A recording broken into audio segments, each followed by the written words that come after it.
Okay, let's pray. Heavenly Father, we thank you, Lord. We thank you. We thank you for everything that you have given us, all the provisions that you have given us for the businesses, the jobs. Lord, thank you so much, Lord. Lord, we're praying that you make our heart a cheerful giver. Lord, thank you so much. Thank you for making us the stewards of this wealth that are coming from you, or the provisions that you have given us, Lord. Make us a good steward of them, Lord. May we advance the kingdom, the purpose of these provisions, Lord. Lord, we thank you for our strength to fulfill, Lord, the task that you have given us, Lord. Thank you so much, Lord. Thank you for everything that you have given us. Father, the same as we pray, we come to you in thanksgiving. We know that your plan has been laid down already for the speaker to speak for tonight, Lord. We pray that you anoint him, Lord. Use him. You speak he will speak in your behalf, Lord. Oh, yes, Jesus, thank you. Thank you so much for using him, for choosing him, Lord. Thank you so much, Lord, for the spirit that is working on with Pastor Ramil, Lord. Truly a blessing to have him, one of the pastors that are sharing the words, Lord, for us to learn, Lord, to move on with this journey that you have given us, Lord. Oh, yes, Jesus. Thank you for the words that are being shared for us as a leverage, Lord. As we step forward, those are the words that we're going to use. Thank you so much, Lord. Give us all the hearts, Lord. Give us all the ears, as I always say. Thank you so much. All the glory be yours, Father, the Son, and the Holy Spirit. Amen. We are like feasting on a 5-star restaurant with God's word tonight. Amen? Amen. So I'm going to deliver the dessert. The dessert, God's word in form of dessert. Thank you, worship team.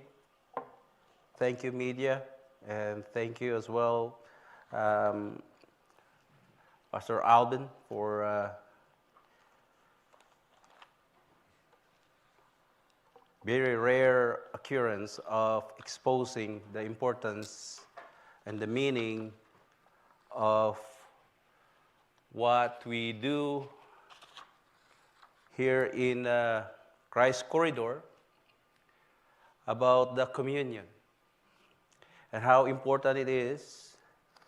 It's not an option, it is a command to do to all who profess as part of the body of Christ. Amen? I'd like also to welcome Crudu, part of Crudu household, for coming back. It was an adventurous experience, amen? And at last they're here, safe and sound. God is good. All the time. And all the time, He's always good. And that's always an understatement with the Lord. Well, thank you very much for, thanks to God for giving us the opportunity to continue in this journey about a life that has been transformed in the name of Saul into Paul. From being who he was until the time when he faced his Savior in a horrible way, but in the eyes of God, it is victory. Of course, we're talking about the life that has been transformed, the life of Paul.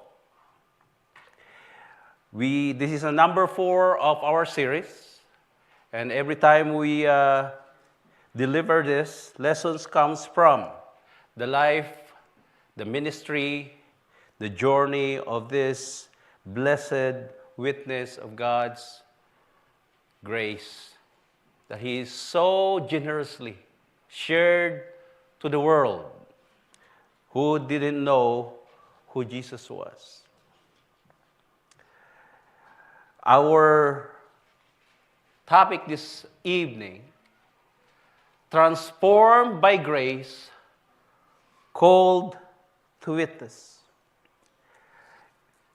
This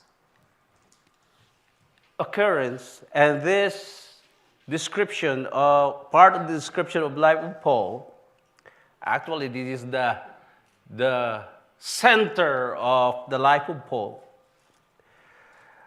can be read in Acts chapter 9, verse 19 to 31.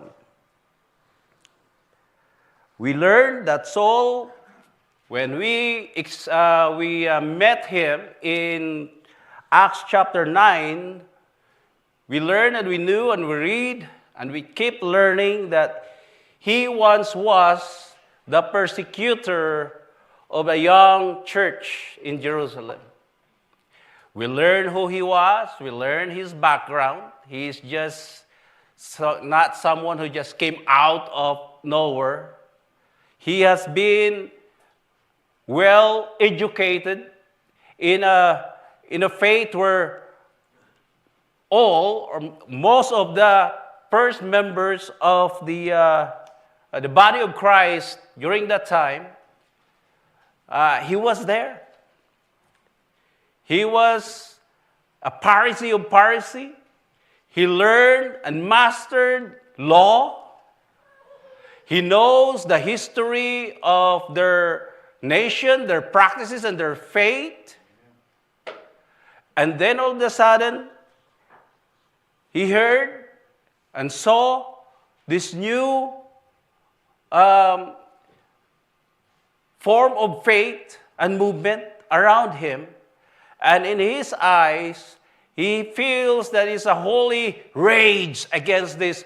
Who are these people who is challenging the faith that I grew up learning and professing and put my life into the propagating of this faith that I have, including its traditions, especially the law? Who are these people to challenge? And so in his rage, according to Acts chapter 9, rage and passion, he put it into himself to be one of those who will lead to persecute and stop this nonsense movement. It's a challenge to what I know is right. That's what Paul is saying. So to the extent of, giving the authority to punish the first martyr of the church, and that was Stephen.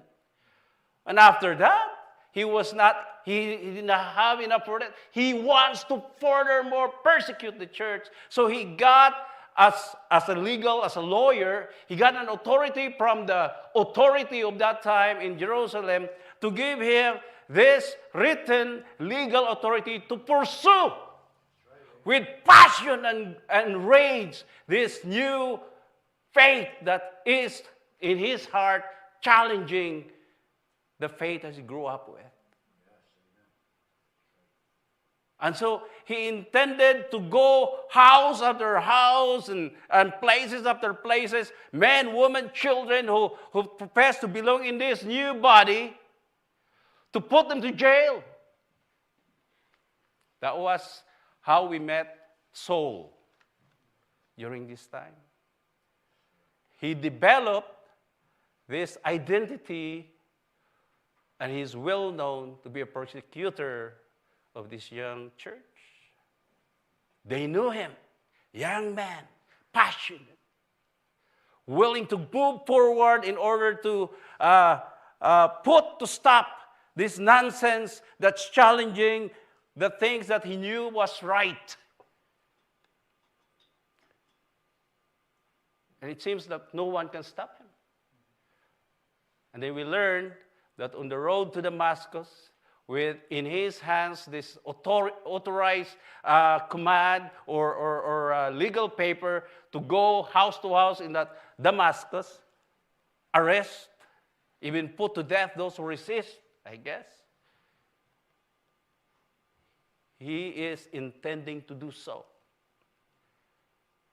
with the belief that this action that he wants to do is by God and for God. He's honest with this. He's passionate with this because he knows he is serving the Lord.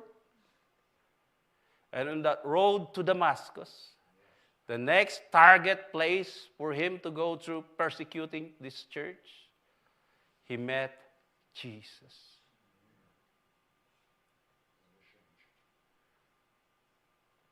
And then the transformative experience in his life has started.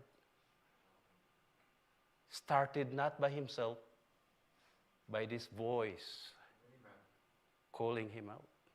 Saul, Saul, why are you persecuting me? And after that meeting, his life started to transform in God's designed form. And in that transformation, we get those lessons. Because in reality, the transformation of Paul is just way better than or the same as the process happening in those who accepted Christ as Lord and Savior. That once they met Jesus Christ, the next stage is the transformation of this life. For God has a pattern to do so. From the Old Testament to the New Testament, this is the pattern. God will introduce himself. Remember Abraham or Abram? God took the initiative, introduced himself, and then the next stage is slow transformation from Abram to Abraham. From being an idol maker, idol businessman into a promised life. To be the father of the nation, to be a father of many nations in his old age. Another pattern. Moses, 40 years in the wilderness after his 40 years being a prince. He took something, he took the law in his hands, murdered someone saw it, so he's afraid of being, punished in the law of Egypt. He moved to Midian, and then there's where after 40 years of quiet shepherd boy's life or shepherd man's life, God introduced himself to him. In that burning bush. And after that, the transformative power of knowing God started in his life. David, a young boy. By the way, I'm still waiting for the season 3 of David. I think it will come very soon if you watch David series. A young boy, a singer boy, sing while watching over his father's flocks, or stand in protection of his the flock that was entrusted to him. In the wilderness, in the midst of the battle, he introduced the God he met in the field to the weary, fearful kingdom facing an impossible battle in their heart, in the representation of Goliath. And David, with boldness of faith in his heart of this God he knew in the wilderness, stand before them and proclaiming victory already, even before the battle has begun. And then the transformation continues from the shepherd boy to a great warrior, and from the great warrior into the most famous and blessed king of Israel. You see the pattern? You see the pattern? When God introduces himself to you, the next session will be transformation of life. And many more.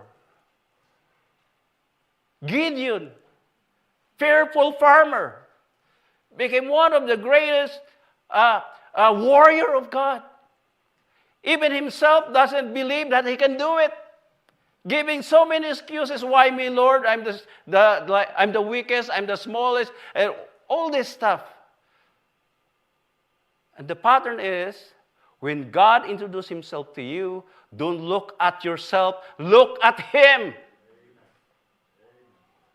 Don't look at what you can do, look at what God can do in your life. Amen? That is the pattern. And even with the apostles, they were just, what? Fishermen doing their business, and all of a sudden, Jesus met them. And then the transformation comes. That even during the time of the book of Acts, people notice it. Who are these people? Aren't they just like this? Aren't they just like that? But how can they feel the power that is in them? That in the description of the writer of the book of Acts, St. Luke, they turn the world upside down. They're the pattern again. When God met you and you listen to him and you submit to him, he will make something great out of your miserable life. He will transform you. Now, let's go to the transformation of Paul. It started once again from Jerusalem going to Damascus. The distance of that is 217.99 kilometers. There is no car during those time yet. You see, God will meet you during in the time when unexpected. Sometimes he will meet you in the battle. Sometimes he will meet you in the wilderness. Sometimes he will meet you in the road. The Ethiopian, he met God while riding the chariot going back home, introduced by Philip. So we cannot put God in a box how he will meet someone. There's no formula. It is God, a person, with a decision. So when he chooses to meet you wherever he met you, that's his design. He chose Paul. He chose the road to Damascus when he met Paul. Maybe because of that long travel. There's not much distraction in the mind of Paul while traveling. Too long of a journey. Only listening the gust of wind, maybe. Or the wild animals on the road. So he was on his horse and stuff like that, and all of a sudden, bang, the light came. And the voice that not only him heard, all those people around him heard, but only him understand. He met Jesus. And the next stage will be transformation. If you have given the time to describe a life of a Christian in one word, what would that be? If you describe your life as a Christian, what would that be? What kind of life that is? Basing on the pattern of God, a life that is met and experience God, this time in the form of in Christ. If you want to describe it, there's one word: transformation. Transformed life. transforming life. Paul's life, and even those before him and after him, like you and me, when you describe it, once you accepted Christ as Lord and Savior, your life will be transformed and is transforming. So, transformed by grace, called to witness. The way God transformed a life of a person, even right now, is by grace. Without grace, there will never be no transformation. Again, without this grace, no life can be transformed. It is by grace that God will allow transformation, the true transformation in the heart and life of a believer. Without grace, no transformation at all. So, transformation is a word that will always be with those who accepted Christ as Lord and Savior. There's two words in transformation that transform life. We'll talk about it later. Transforming, and we'll talk about it later. So, life in Christ, we'll go into this. We can read it from this. 2 Corinthians chapter 5, verse 17 to 21. This transformation that we can learn from the life of Paul, but all the writings of Paul, you can read it. I just choose this one for the moment. 2 Corinthians chapter 5, verse 17 to 21, NIV version. Therefore, if anyone is in Christ, the new creation has come. Isn't it a transformation word? The new has come. It means to say, from old, there is transformation into new one. The old has gone. The new is here. Transformation, people. All this is from God. You cannot transform yourself by yourself successfully. How many New Year's resolution every year is failing?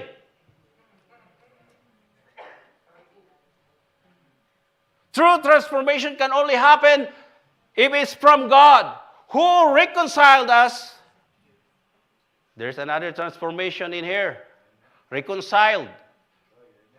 Reading between the line, if there is reconciliation, there is enmity.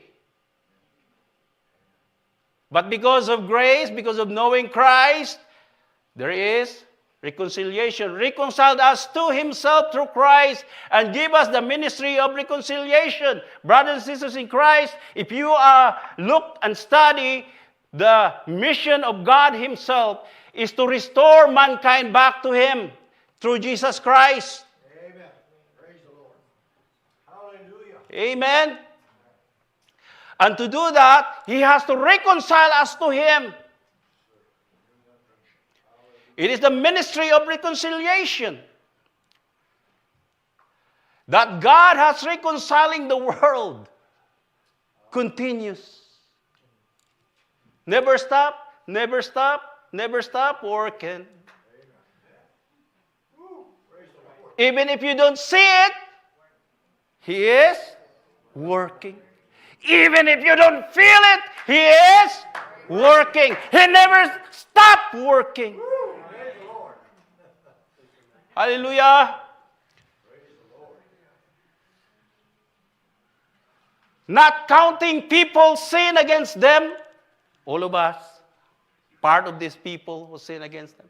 And He has committed to us the message of reconciliation, restoration. We are therefore Christ's ambassadors. This is another information we're going to deal later. We become ambassadors. As though God were making His appeal through us. Is it a nice word, ambassador? Can you say it to yourself? I am an ambassador. Isn't it wonderful? Not of Punoka, not of Canada, ambassadors of Christ. Can we give that clap of offering to the Lord? Who am I to be ambassador of Christ? He look inside me and he can see nothing that is holy. I'm full of sin, inadequacy. I'm weak. And yet, but God's grace, He made me into an ambassador. That's what that was Paul is saying. Brother Alvin earlier told us. As though God were making His appeal through us, we implore you on Christ's behalf, be reconciled to God. You cannot be an ambassador of Christ unless you will be reconciled first to Him. There should be that transformation, and it can happen by grace.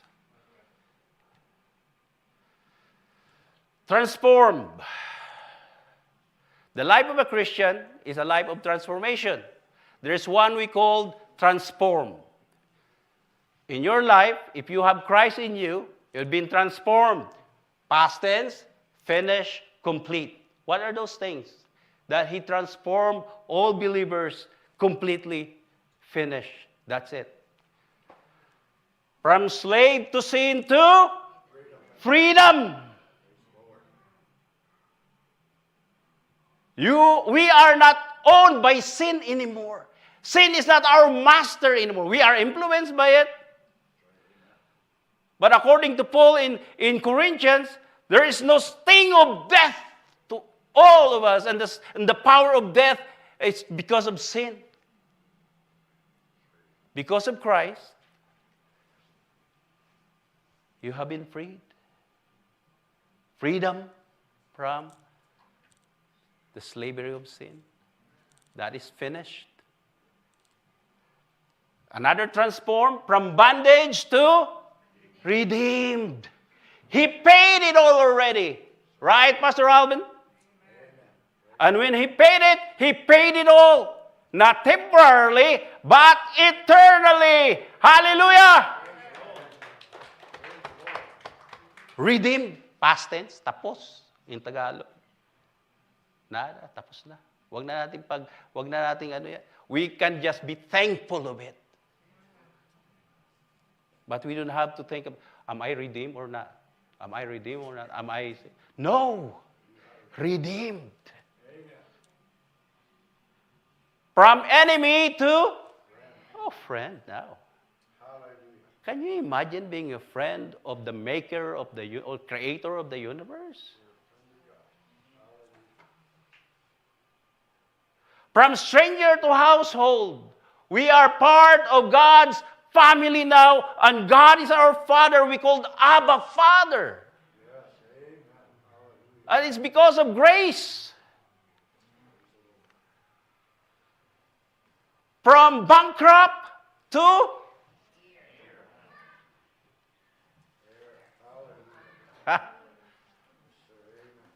you cannot transform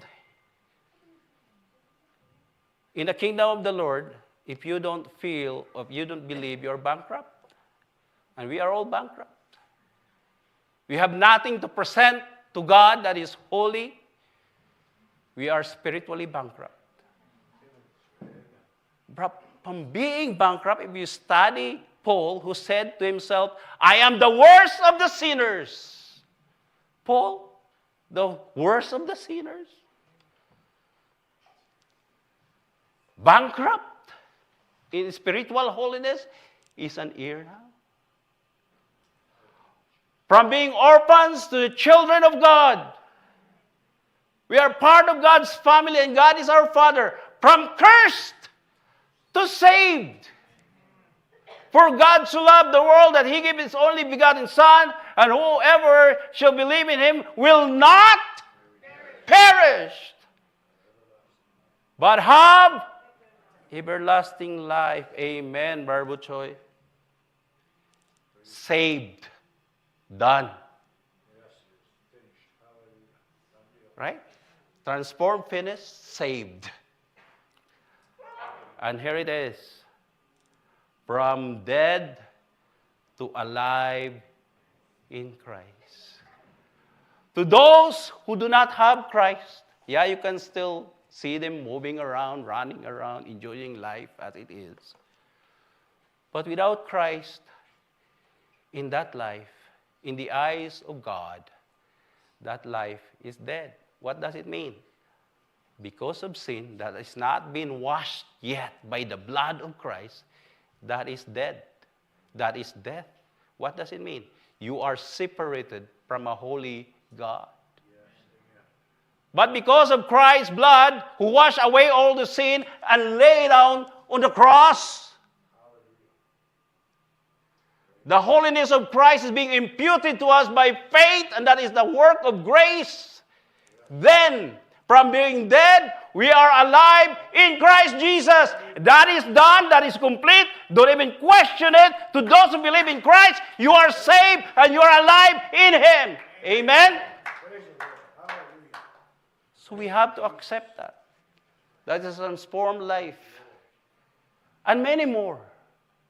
Many more transformed, finished.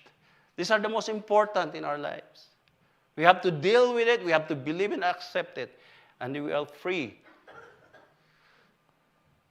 Next one. See, the first one, transformed, done. A life of a Christian is transforming. It means ongoing. This is what's happening after you are saved, after you are transformed. From life of sin into holiness. The pursuit of life is holiness. Excuse me. Because we believe that Christ said in Hebrew, the Bible is saying in Hebrew, to please God, you have to have faith, and that faith is your energy, is your motivation to live a life of holiness. That's why James is in the book of James saying, faith without work of holiness is what? Dead. It's still as if living in the bondage of sin. The pursuit of the heart now is how to be holy.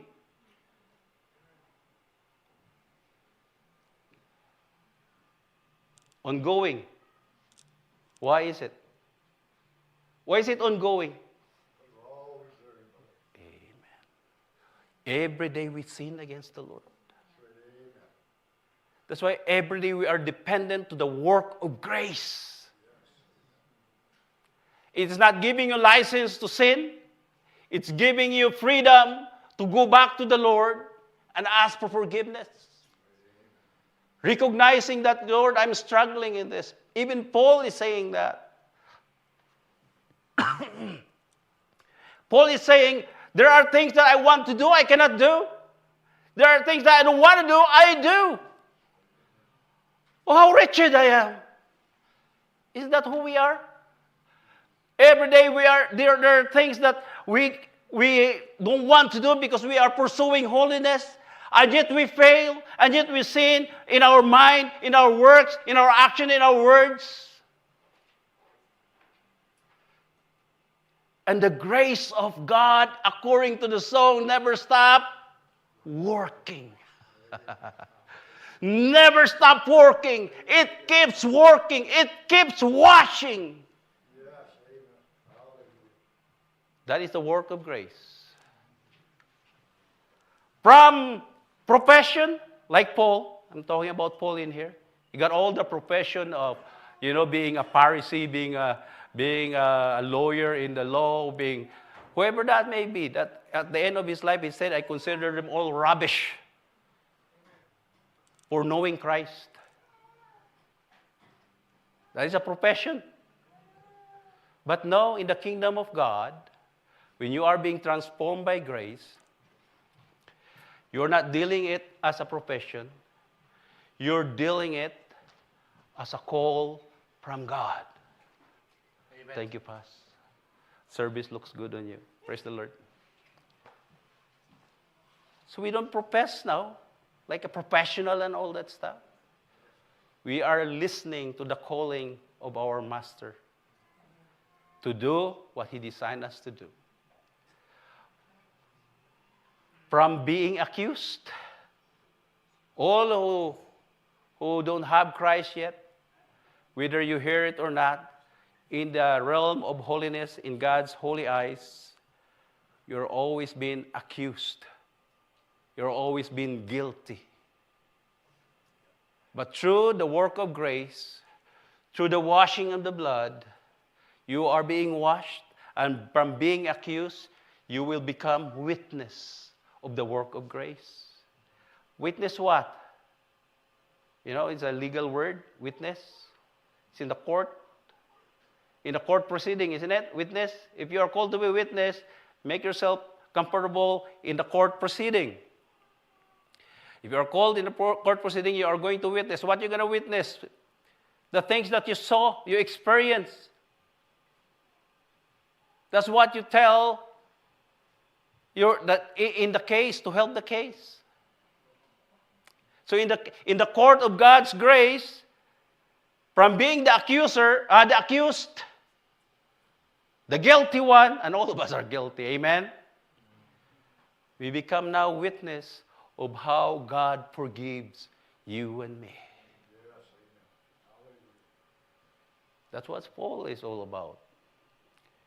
He's not only the accused one, he's also the accuser and the judge. And that's for nothing, because he is the one, he's standing against Christ. He became a witness to Christ to the Gentile world, to the kings, to the captains, to the slaves, to the prisoners. He was the witness for Christ. He became the ambassador of Christ to everyone that God put in front of him. Transforming even to us right now. From wanderer, what is wanderer anyway? Going around, no purpose, just wandering, to ambassadors of Christ.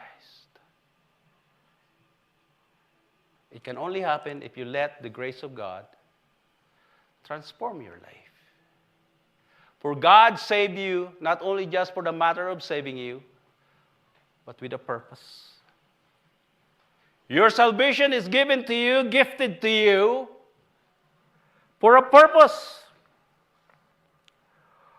All this and more because of the power of grace to transform. The transforming, all these things happen, and more because of the power of God's grace to transform.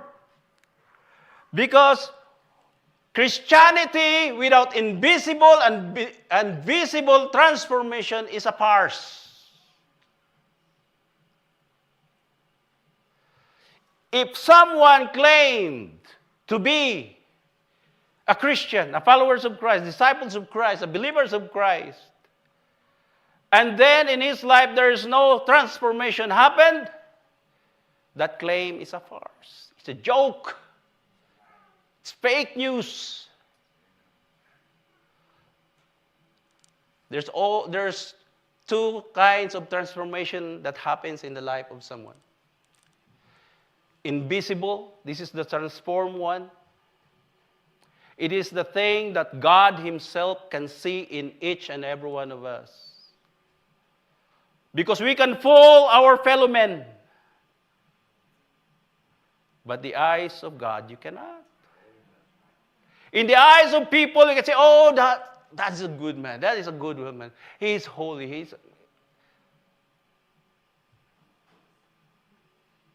You can fool, you can pretend and be successful in convincing other people that you are this, that you are that. But God can see the heart. So God can see transforming life, transformed life. And in the visible, of course the visible are, the Bible is saying, we are the living letter that the people around us is reading. if the people around us is reading right now in our lives, in our professions, in our workplaces, in the schools that we are, what message they can read from our lives? Can they read the message of grace from our lives? In the way we work, in the way we talk, in the way we present ourselves? Can they read Jesus in our lives? The visible transformation must be there. So without invisible, God can see, and visible, people around us can see. Without transformation, that life that is claimed as Christian is a farce. Not true. Christianity without invisible and visible transformation is a farce. The life and ministry of Saul, who transformed to Paul.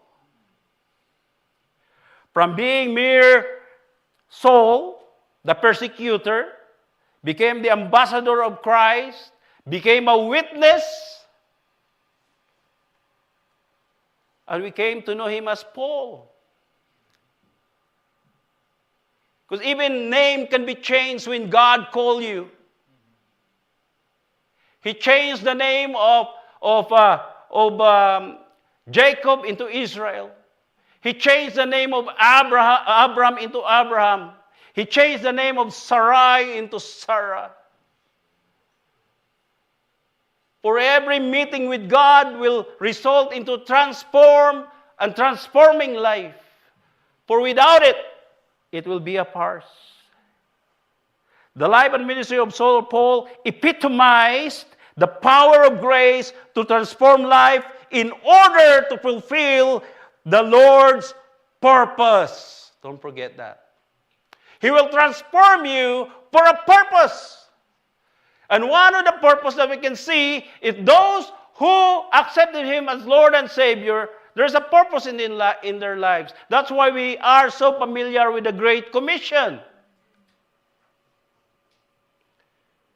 It is Christ, the Lord Himself said, before He went back to heaven and sent the Holy Spirit in His behalf into us, to those who believe, that you are saved for a purpose. Can you say it to yourself right now? I am saved for a purpose. I am transformed for a purpose. And specifically in this matter, we are all transformed for a purpose of witnessing. Amen? In light of this, all of you who accepted the grace of Christ, do you feel and experience the transforming power of God's grace in your life? In Tagalog? Pardon me, sir. Lahat ba tayo na tumanggap sa ating Panginoong Jesucristo? Naintindihan ba natin, naramdaman ba natin ang pagbabago na ginagawa ng Panginoon sa buhay natin sa araw-araw? Do we see it? Do we feel it? Do we believe it?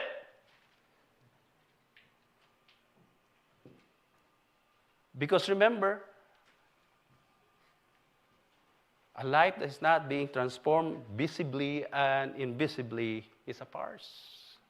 God can see it. And so therefore, we have to believe that once we have Jesus Christ in our lives, His transforming power by grace can happen. Are you willing to generously witness to the unsaved the transforming power of God's grace? Are you willing? Central idea. Grace by design is a transforming gift that must be re-gifted. No recipient have the right to keep it in them. If you believe you received the gift of grace in your life, accepting Christ as your Lord, as your Savior and Lord, the next part of that is this. The purpose of that is this. Don't keep it to yourself. You don't have the right. You don't have the right. You cannot say to yourself, if you understand what is grace that was given to you, hey, I'm saved already, so that's it. Who cares about other people? You don't understand what you received. Because the gift that was given to you is designed to be re-gifted, to be shared, to be given to others. That's how God designed it to be. That's why we have the Great Commission. The life of Paul is the epitome of that fulfillment of God's design. Interestingly, he was not there during the giving of Great Commission. He was not there. But his life, the transformation of his life, to me, as I study the scripture, his life is the fulfillment of that to the fullest. After Christ, of course. Christ went to this one already as well. From being the Lord in heaven, came down, transformed into a baby, grew up into a human being, lived among us with the mindset of trying to fulfill and fulfilled the mission that was given to him, the salvation of mankind. So after Christ, as I study Scripture, Paul, his transformed life is the epitome of the power of grace to transform for a purpose, and that is to witness into the world. What is the Great Commission? To be witness. Everyone who was there heard that the purpose now that was given to them, the commission that was given to them, they will be a witness. From where? From Jerusalem to Judea, Samaria, and to the end, to the Philippines, to Canada. That's why you're here. It's not an accident, we always hear, right, Pastor Alvin? It is God's design, people. You are put where you are in order for you and me to fulfill the purpose of your salvation. Don't keep it to yourself.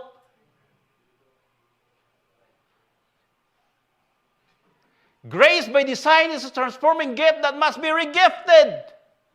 Remind ourselves, no recipient of that grace have the right to keep it. We are called not to be judged.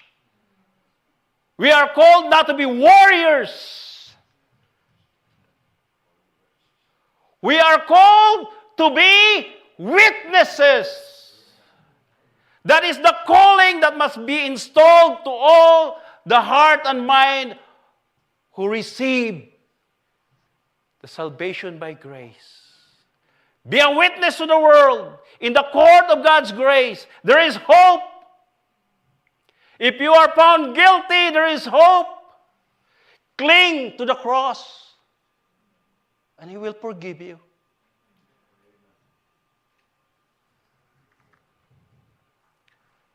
We have to witness this to the world. Christ did it. We celebrate it every Sunday here, or every time we gather. That's the very purpose of the communion. To proclaim what? Grace. Every time we partake, we eat the bread, drink the cup, we proclaim to the world who Jesus Christ is, what He has done, and what is He doing to the life of those who accepted Him as Savior and Lord. I want to emphasize that. Accept Christ first as Savior. Don't stop there. And Lord. That's the true sequence. For transformation to happen, He has to be your Savior first. And He will keep saving you as you journey with Him in faith. Amen? Application. You cannot witness about the transforming power of grace unless you have it. Amen? If you don't have grace in you, you don't have anything to share. It's like love. If you don't have love, what can you share? You can only share what you have. Amen? That's why I said, after you accept Him as Lord and Savior, then you can share Him now. Because you got Him. Can you tell yourself, I got Jesus? The challenge is, share Him then. To your family, to your friend, to the strangers, to whoever God put in front of you, for that is your calling, to be a witness for Christ. You cannot fully witness for Christ if He is not with you. Once you accept Christ as Savior and Lord, you will be His witness. It is not an option. I want to be a witness or not after accepting Christ as Lord and Savior. No, it's not an option. You will suffer or you will be guilty of sin of omission. If you tell yourself after you accepted Christ as your Savior, I said, oh, that's it. I'm saved now, so who cares about other people? It is not an option. If you are a Christian, it is a command. A great command. A great commission. You will be witness. So therefore, it's not an option. It is not a coercion, but an outflow from a grateful heart and transformed life. You're not going to be witnessing there because an angry God or a scary God is trying to push you to do this. No. Because once you understand what He did to you and how it transformed you, you can help yourself but share it. That's why we always give chance to all of us here. Every Sunday we meet. Pastor Bong just said it earlier. Is there any testimony?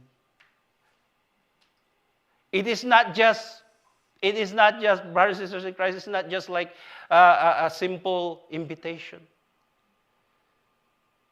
It is actually trying to encourage each and everyone who have Christ, who experience Christ, and be able to, generous enough to say, this is what Christ did to me today, or last week, recently.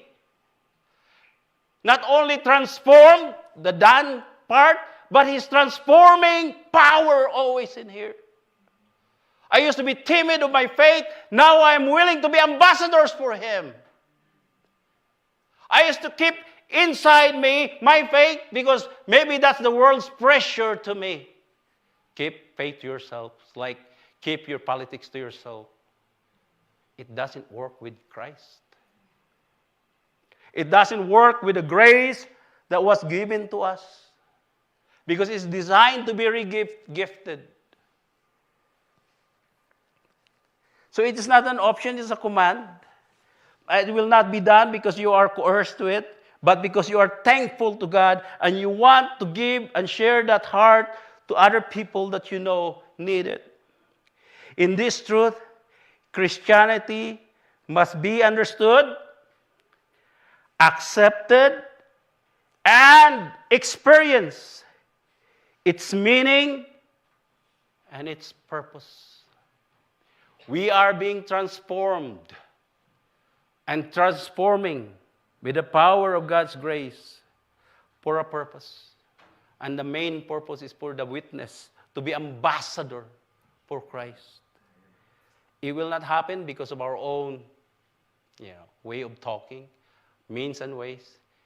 It will happen through the power of the Holy Spirit working in our hearts.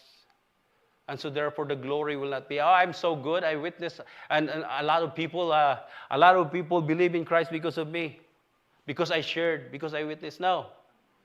The one who understands what is witnessing ambassador for Christ is this, all glory goes back to Christ because the wisdom, The energy, the means and ways is not coming from you, it's coming from the Holy Spirit. And so all glory goes back to Him. And it is His work, not our work. We are just so grateful He has given us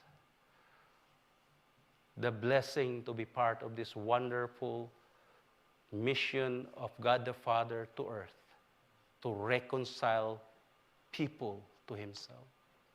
All glory to Him, and by His works, and by His means, and by His ways, may it will happen to our lives and to those lives that God will introduce to us in the future for His glory.